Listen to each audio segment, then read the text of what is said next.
新婚不久的丈夫突然病重去世，这位女士刚成为一个小女孩的继母，她一个人负责安排了丈夫的葬礼。整个过程中，她没有流一滴眼泪，小女孩也没有表现出极度悲伤，她一直很乖巧地坐在那里。仪式结束后，众人开始低声讨论小女孩的去留，毕竟他们才结婚不久，大家都认为继母不会继续照顾这个小女孩，肯定会选择把她送走。小女孩听到这些并没有感到悲伤，反而赶快收拾起碗筷，她一个人跑到厨房开始洗碗。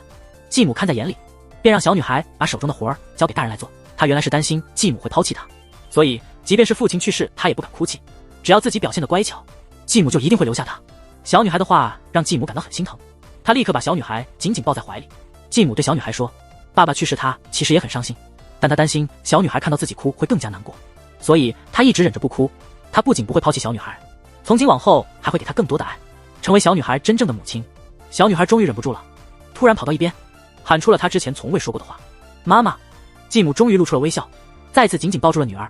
她终于得到了孩子的认可，也终于听到了这个迟到的妈妈。这位女士名叫亚希子，她是一个出了名的商业女强人，无论客户多么难缠，只要她出马，立刻就能签下合同。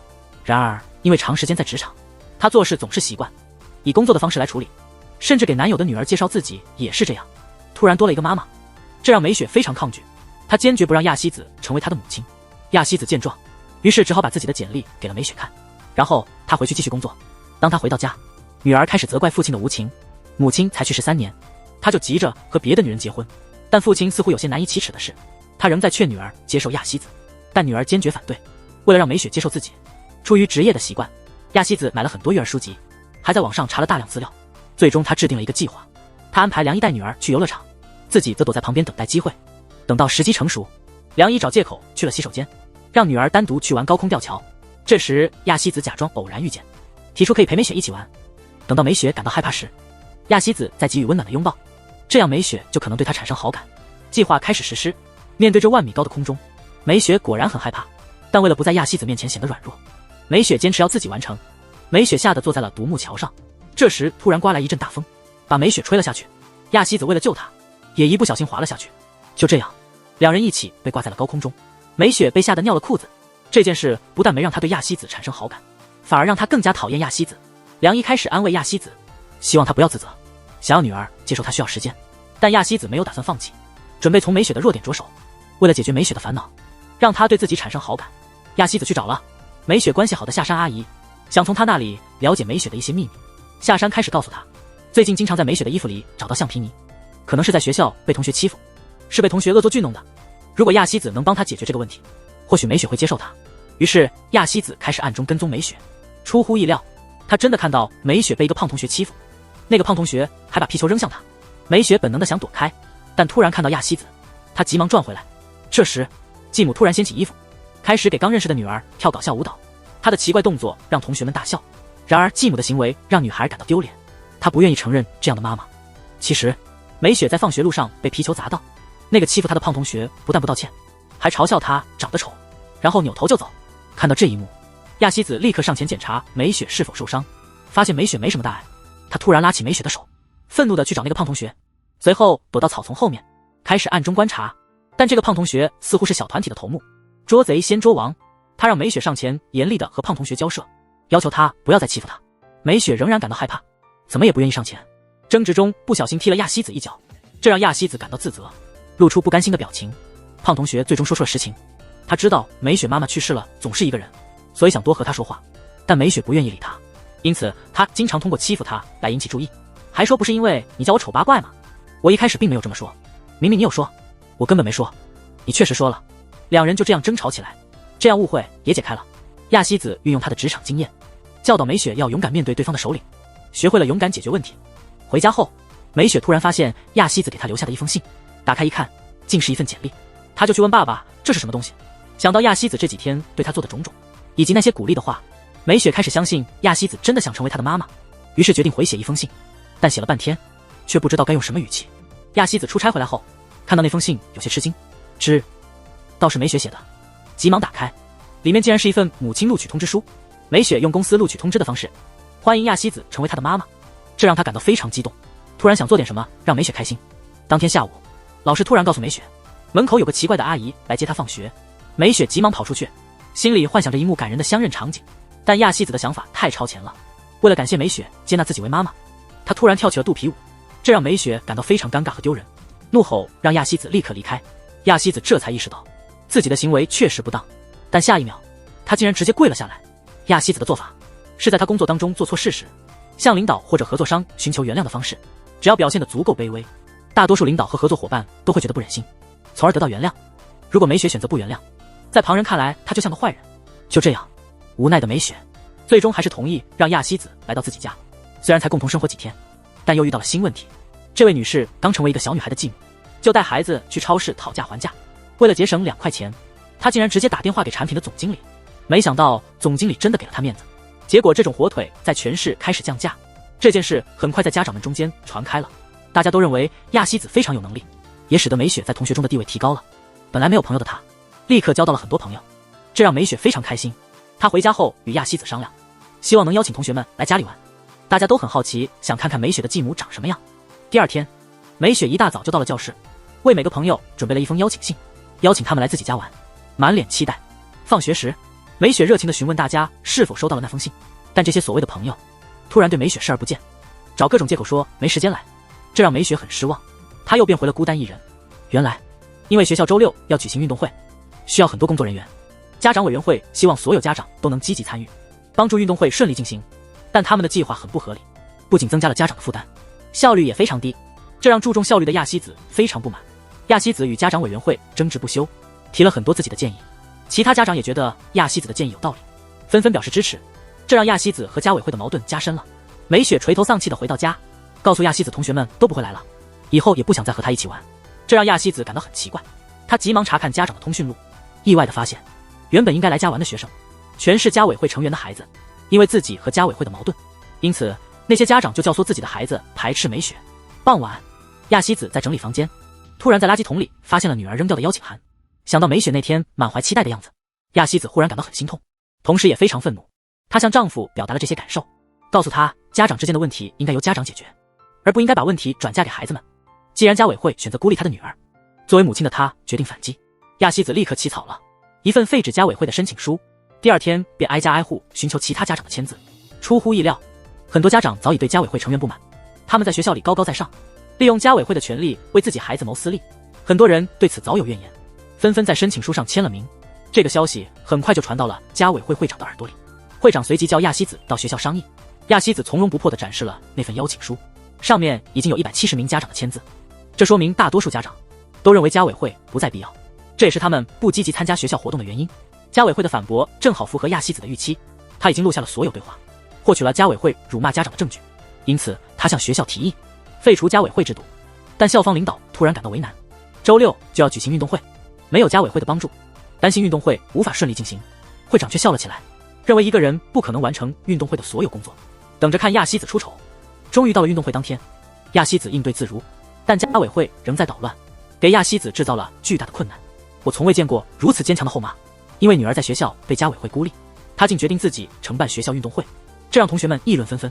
大家都认为美雪的后妈很疯狂，这让美雪感到非常尴尬，怒气冲冲地找到继母，让她放弃单独承办运动会的念头。老师们也趁机劝说，没想到这让亚希子更加愤怒。亚希子继续讲，孩子们都觉得如果家长做了不受欢迎的事，自己也会变得不受欢迎，家长害怕孩子不受欢迎就选择隐忍，这本是颠倒是非。如果每个家长都不敢直言，而是选择迁就，那么孩子们长大后也会变得虚伪。继母的行为让美雪很感动，也改变了她对继母的看法。放学后，美雪突然找到继母，表示愿意帮忙运动会。于是一家3口开始积极准备，缝制运动服，制作标牌，一切都在顺利进行。终于到了运动会当天，家委会成员原本想看亚希子出糗，没想到运动会在他的策划下有条不紊，观众有序进场，现场毫无混乱，这让会长心里很不舒服。运动会正式开始，亚希子既是播音员，又要维持秩序，还要准备热茶，很快就感觉有些吃力。快到美雪比赛的时候，亚希子本想拍一张美照，这时有人故意霸占座位，其他家长希望亚希子去劝阻，他迅速放下相机，赶去维持秩序。这才发现这几个捣乱的家长正是家委会成员的家属。在亚希子的大声斥责下，他们不情愿地离开了座位。但美雪的比赛已经开始，当亚希子反应过来，跑步比赛已经结束，她错过了拍照的机会。接下来问题接二连三的出现，一个小姑娘突然走失了，大家急忙寻求帮助，场内仍有人不遵守秩序，茶水被喝光了，需要补充。这让亚希子再也忍不住情绪。就在这时，一位家长主动承担起播音员的角色，帮忙寻找走失的小女孩的妈妈。其他家长看到这一幕，也开始帮忙维持秩序。越来越多的家长加入进来，他们分工明确，有序进行，各自忙碌着不同的任务。梅雪也带着同学们赶来帮忙，分担了亚希子的其他工作，这让亚希子非常感动。最后，连家委会的成员也出来帮忙了，只有会长一个人静静地坐着，默默地看着眼前的情景。下山阿姨对亚希子说，会长曾是职场上的女强人，后来为了照顾孩子，辞职成了家庭主妇，失去了往日的辉煌，所以成为家委会会长后，她将所有的热情都投入到这里，只是为了找回曾经的存在感。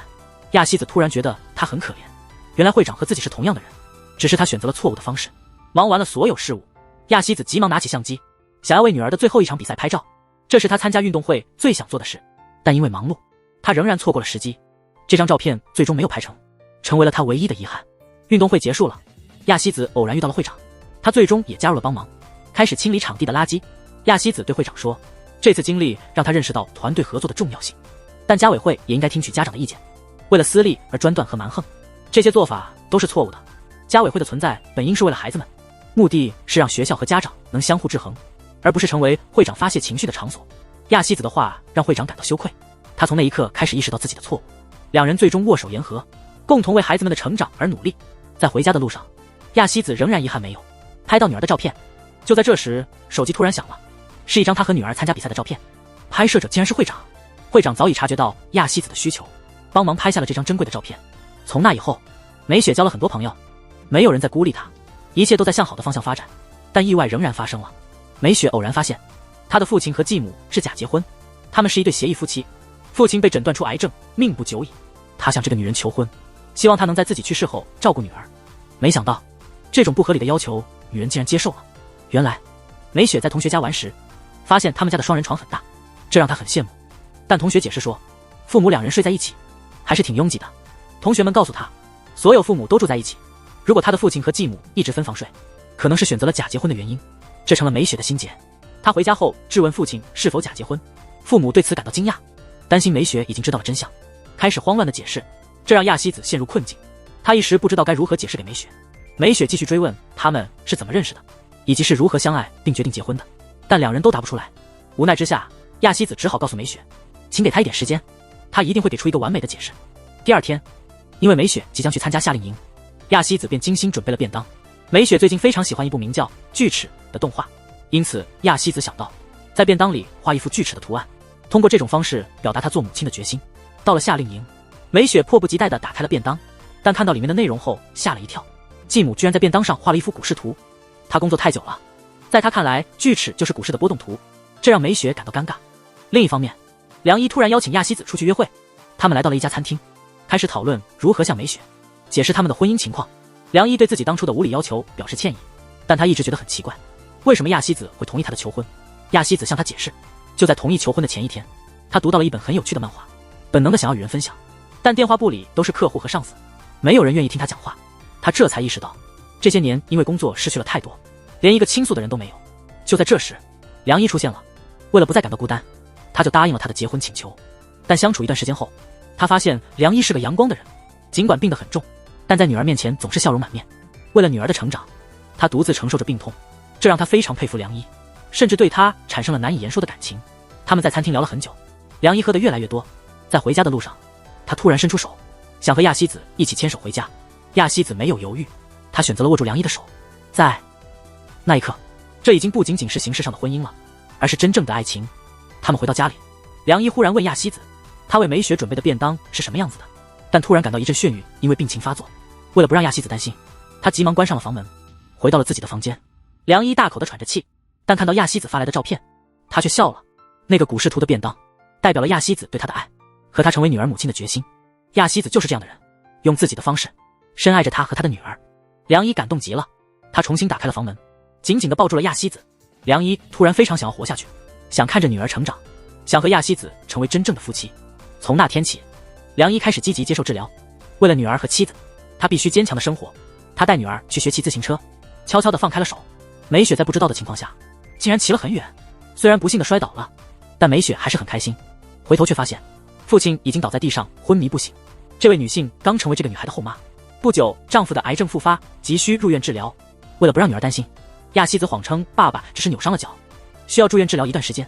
从那天起，亚希子不仅要照顾病重的丈夫，还要处理丈夫公司的事务，所有的压力都落在了她一个人身上，这让女儿非常心疼她这个后妈。第二天，美雪突然告诉亚希子，放学后她会去山下阿姨家复习功课，晚饭也会自己解决，不用后妈担心，她已经长大了，也想为家里做些贡献。女儿的体贴让亚希子很感动，在她毫不知情的情况下，这个9岁的小孩已经像个大人，默默地帮她分担压力。同时，梁一开始了化疗，虽然副作用让她非常难受，但她为了女儿一直忍耐着。就这样，在医院待了整整1个月，终于到了公布治疗效果的日子。亚希子忙完了手头上的工作，急忙赶到病房，但看到的却是空空的床，她吓得瘫坐在地，还以为梁一已经去世。这时，丈夫突然回来了，梁一立刻拿出检查报告开始解释，积极的治疗后，大部分癌细胞已经被控制住了，医生建议她回家静养，所以她收拾行李准备回家。这让亚希子终于松了一口气，他们办理了出院手续，一家3口开心的回家了。那晚，他们决定住在一起，就像一个真正的家庭。在爸爸妈妈的照顾下，美雪很快就睡着了。梁一突然对亚希子说，自己以前并不怕死，因为死后可以见到去世的前妻。亚希子则告诉梁一，她以前以为婚姻只是为了不孤单，但现在她发现，婚姻竟让她感到如此幸福，拥有这样可爱的女儿，还有这样理解自己的丈夫，这一切已经足够。她相信奇迹终会发生，梁毅终将战胜病魔。他们一起亲吻了女儿的脸，幸福地度过了那一夜。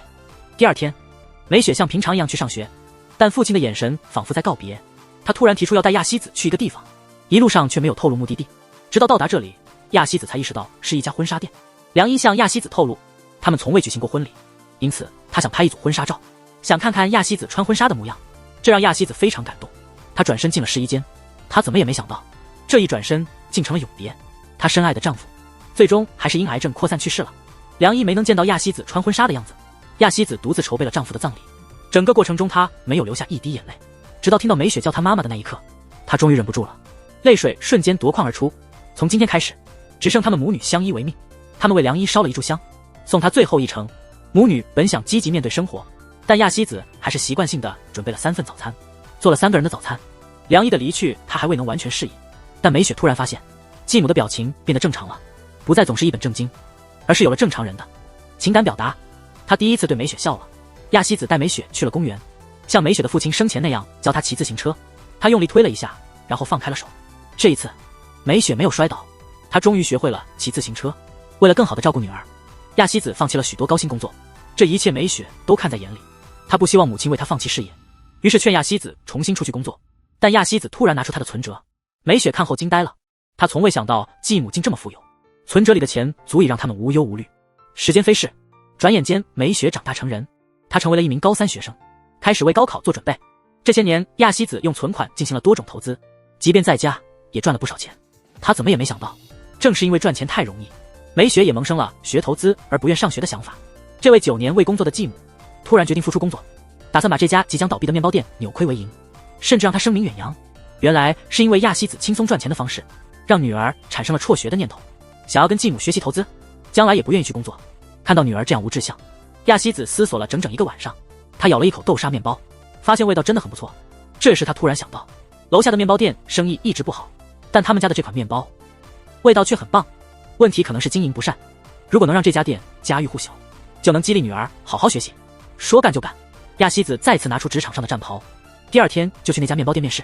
店长看了亚希子的简历后大吃一惊，他曾创下5000万的销售业绩，还曾是一家上市公司的部长。店长本不敢雇佣他，便试图用很低的工资将他吓走。没想到亚希子根本不在乎工资，他的唯一目标就是帮助店长把生意做大做强。就这样，亚希子成功被录用。他的第一步是进行市场调研，看看别家生意为什么那么好。可是突然店员下山告诉亚希子，他们工作的面包店欠了1年房租，并且除了豆沙面包，其他产品都做得不好吃，想要让这家店生意好起来几乎不可能。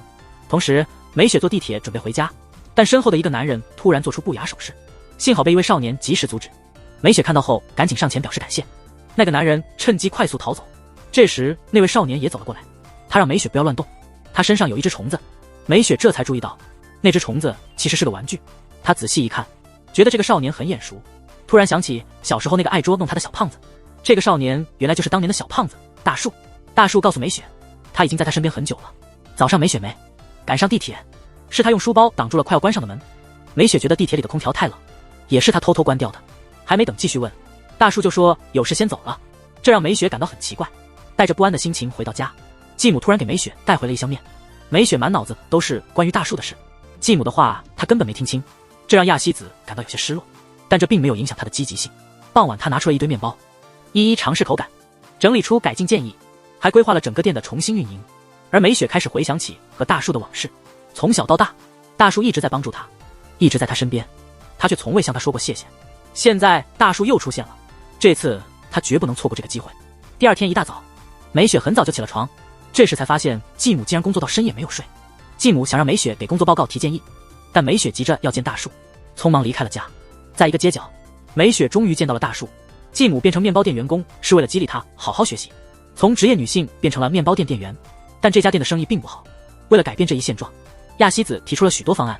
第一步，将烘焙面包的时间安排在下班高峰期，利用刚出炉的面包香气吸引顾客。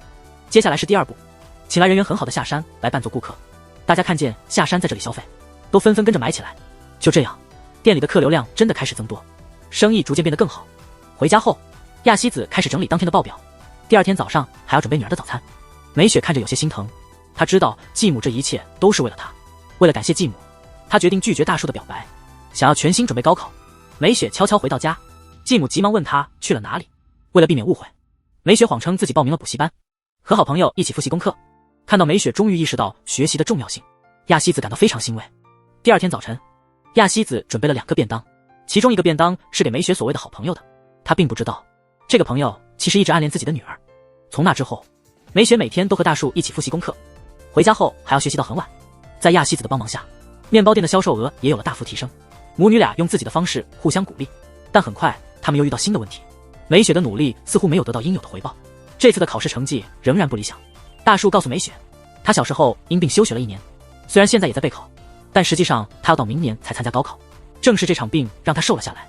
与此同时，亚希子工作的面包店业绩突然下降，客人开始逐渐减少，他们开始选择另一家面包店。经过亚希子的分析，原因是店长的手艺不佳，除了豆沙面包，其他的都卖不出去，客人因此不愿意回购。亚希子希望店长能请回他的父亲，教他制作其他种类面包的秘诀。没想到店长和他父亲关系不好，坚决不同意。亚希子感到非常失望，匆忙离开了那里。外面开始下雨了，他决定去补习班给女儿送把雨伞。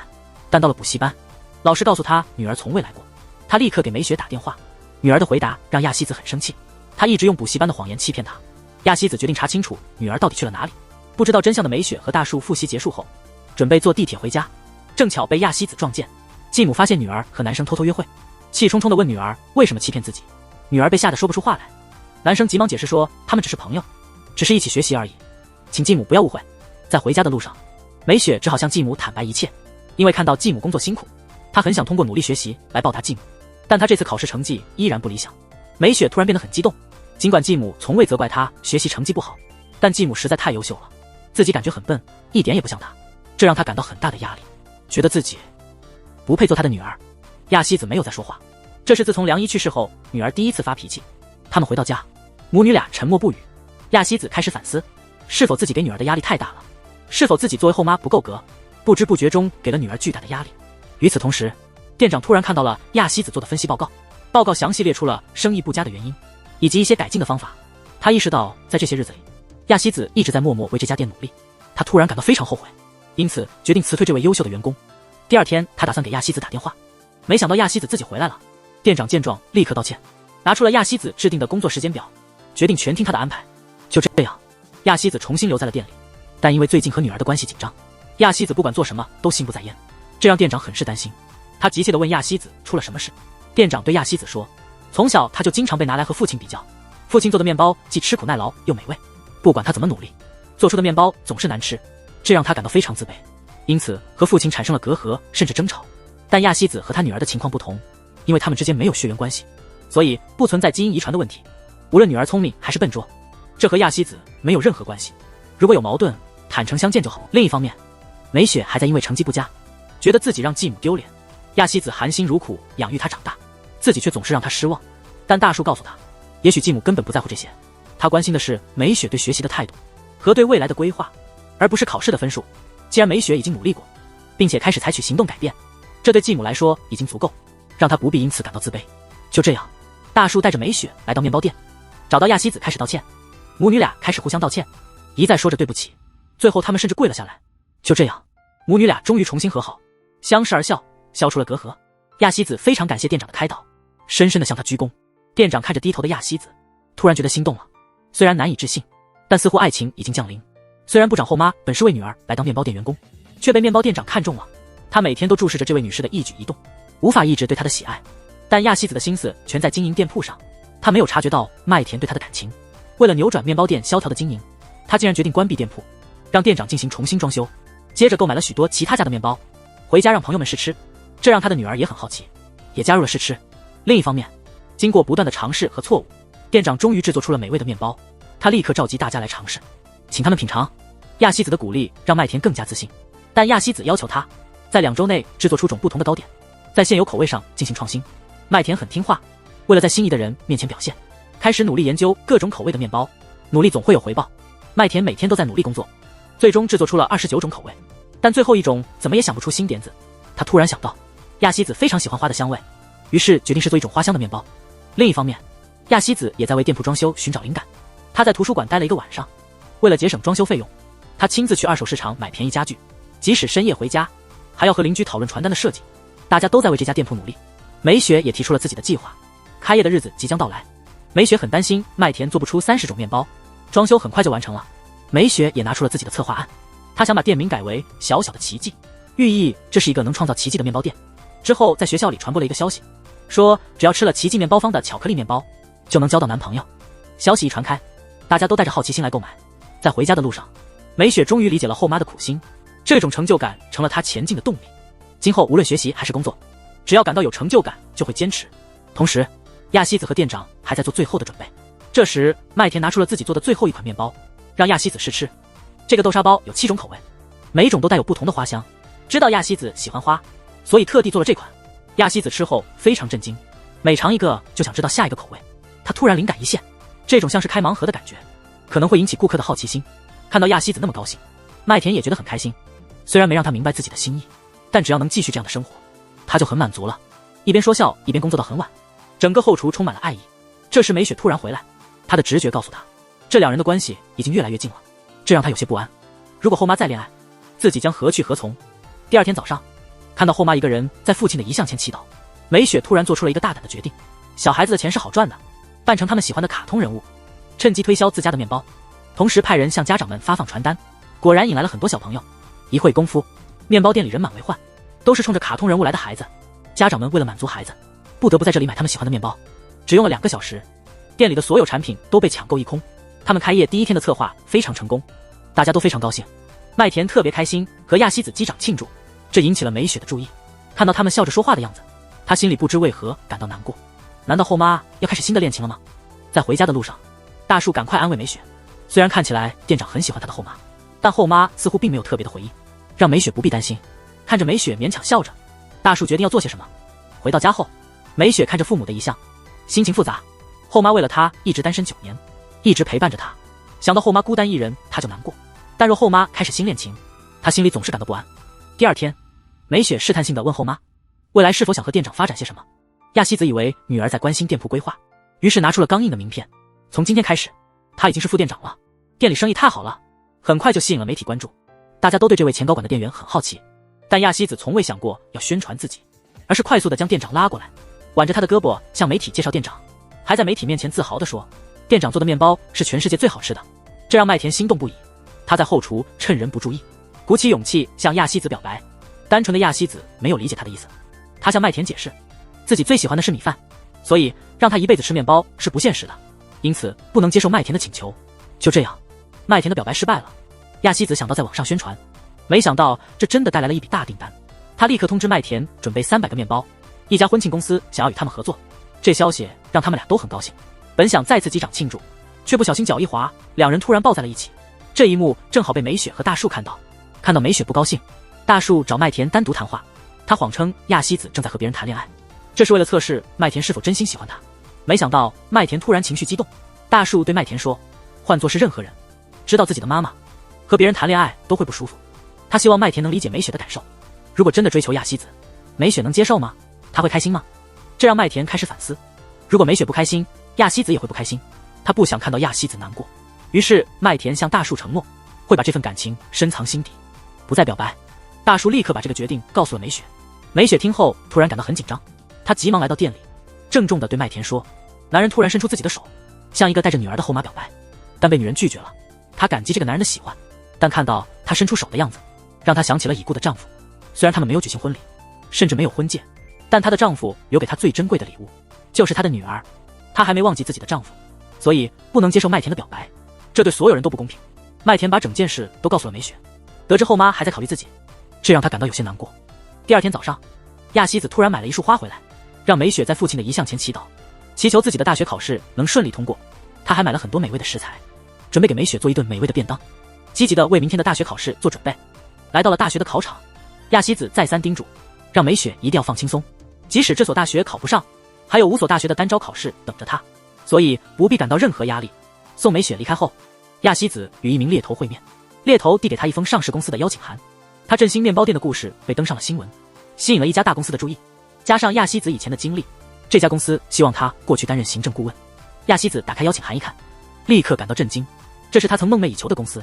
多年前她曾经投过简历，但那时她一事无成，遭到了拒绝。现在他们向她伸出了橄榄枝，这让亚希子感到非常高兴。她连连向猎头表达感谢，但这也让亚希子感到为难。女儿即将上大学，未来还需要她的照顾，如果接受这份工作，她必须搬到另一个城市工作，而且这家公司从事国际贸易，将需要她经常出国，留下女儿独自面对大学生活，她怎么也放心不下。就这样，亚希子放弃了多年来梦寐以求的工作，但下一秒，她突然感到一阵眩晕，瞬间倒在了地上。美雪考完试，发现手机上有23个未接来电，得知后妈出了事，美雪瞬间愣住了。她想起了躺在自己面前的父亲，还有多年前去世的母亲。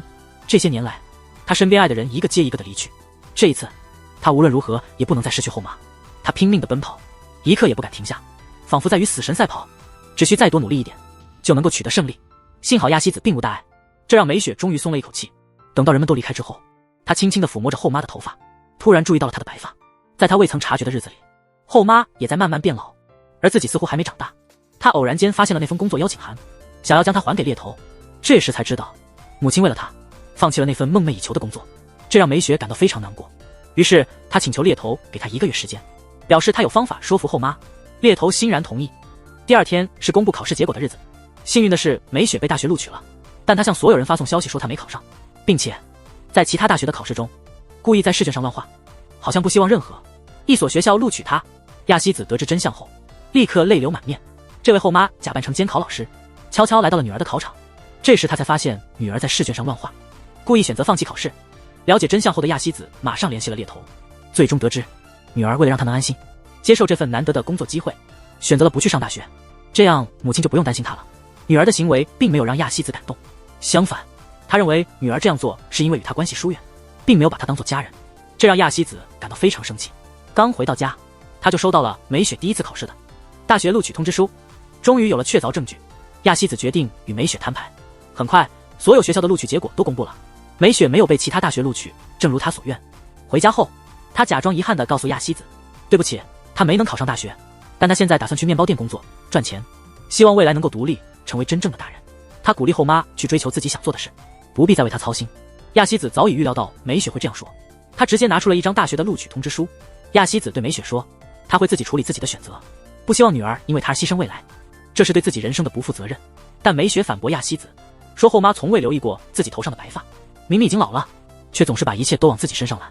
后妈这9年来无微不至地照顾她，现在她只想用这种方式回报后妈，支持后妈去实现自己的职业梦想，去她梦寐以求的公司工作。她不想让后妈为了自己而放弃任何机会。亚希子然后告诉美雪，她自小父母双亡，是在孤儿院长大的，从未体验过父母的爱，做了好事无人表扬，哭泣时也无人安慰。